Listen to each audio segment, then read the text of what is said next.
So this week I'm back with Andrew from Audio Grade and we're doing a Q&A about headphones. So first question, Andrew, what are the main types of headphones? Hi, Emily. It's great to see you again. There's three main types of headphones, I'd say. There's what we call in-ear. So these are your classic little buds. There's on-ear, which look more like this. They're slightly larger.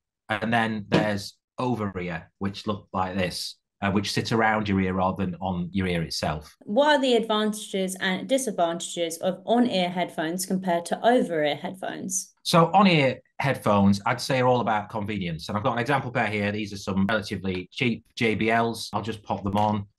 As you can see, they sit on my ear, so they can be a bit smaller. Also, these types of headphones tend to be folding, which means they're really convenient if you travel, you commute, and you want a slightly bigger, more immersive sound than earbuds. They're a kind of, I'd say, a bit of a travel companion. If you then go to the next size up, which is an over ear, generally these can cost a bit more. They are much bigger, as you can see, so they sit round your ear and they block a lot of the sound out. I personally find these more comfortable because they're not applying pressure to the ear itself. They're sat around your ear. And being a bigger cup basically means you can put bigger drivers in them. So you may get more bass, you may get a bigger, more expansive, as what we call soundstage. So when should someone choose open back headphones over closed back headphones and vice versa? So another variation we haven't talked about is open and closed back headphones. The main difference, as the name implies, is a closed back has a sealed ear cup at the back. This keeps the sound in. It makes them much more suitable if you're out and about, you're commuting, or you're in a space with other people because it locks the sound in and it doesn't allow sound leakage. Open back headphones, as the name implies, do allow some sound leakage, and this is to give them a much more open and expansive and slightly larger soundstage. It sounds less like you're listening to headphones. So I'd think about how you're going to listen to them, where you're going to listen to them to work out which is right for you. What are the main benefits and limitations of true wireless headphones? True wireless is a term that's emerged in the last few years. And what this refers to, I'll use an example here, is this type of headphone, which is an earbud that doesn't have a connecting cable to the bud itself. They typically connect to a charging case, and this is the thing that you plug in to charge, and then that charges the buds. The benefits are that you haven't got to carry a cable around to plug them in. They can be much more sort of convenient in that respect.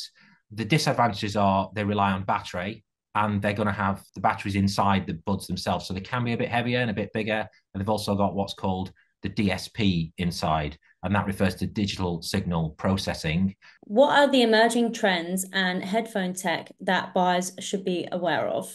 So we mentioned true wireless. That's where the market tends to be going at the moment. And this is all about having less connecting cables. The thing I'd be looking for there is battery life, both when they're out of their charging case and how long they take to recharge. The other thing that's brought is how they connect, and they connect over Bluetooth. Traditionally, Bluetooth used what's called standard Bluetooth, which was okay, but generally a wired connection would be better. In the last few years, we've seen real technological progress with Bluetooth. So now we have what's called aptX or Bluetooth HD. I would be looking for that type of connectivity because it means you get a much higher quality audio signal being transmitted to the earbud. Other areas we've seen advancements in is around noise cancelling. Lots of headphones offer this, but they also offer three variations, which is no noise cancelling, and then what's called hybrid, which is something in between that allows some sound through.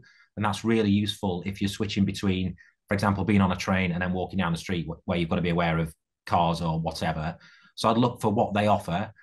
The third area, which that's brought, is app control. Lots of headphones now, and I'm going to reference my Bowers, which I use a lot. These have a really slick app that lets you connect to the music streaming platforms, but also lets you tweak their sound and toggle between the noise cancelling settings. It's much easier than trying to reach for your earphone and work out what you're doing with your hands.